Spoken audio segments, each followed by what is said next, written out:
Hi friends, welcome to my channel.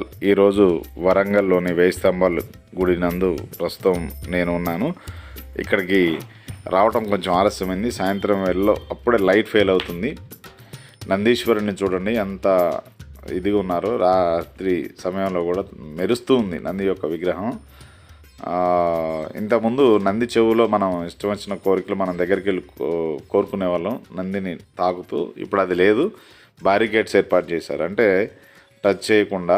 మరి ఎందుకనేది తెలియదు.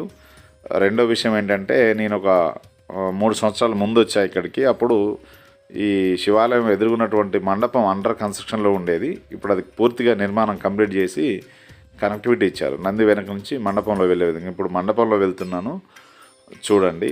ఈ వేయి స్తంభాల గుడిలో భాగంగానే ఇవన్నీ నిర్మాణంలో ఉన్నటువంటి స్తంభాలన్నిటిని కూడా కలిపి వేయి స్తంభాల గుడిగా మనం చెప్పుకుంటాం.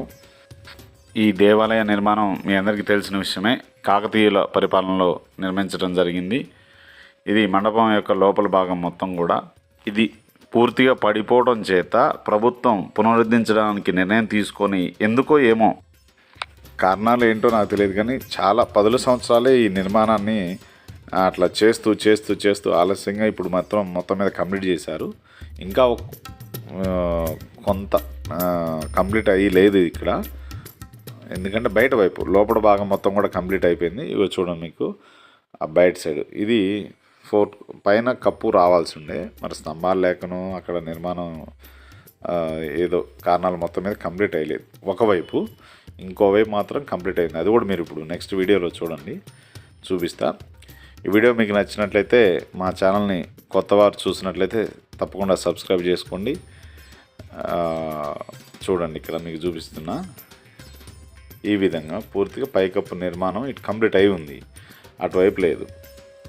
నేను ఎన్నో సంవత్సరాల నుంచి అనుకుంటున్నా అసలు ఇక్కడ ఏంటో నిర్మాణం అనేది. మొత్తం మీద అయితే ఇప్పుడు ఆ మండపంలోకి వచ్చా, కంప్లీట్ అయి ఉంది.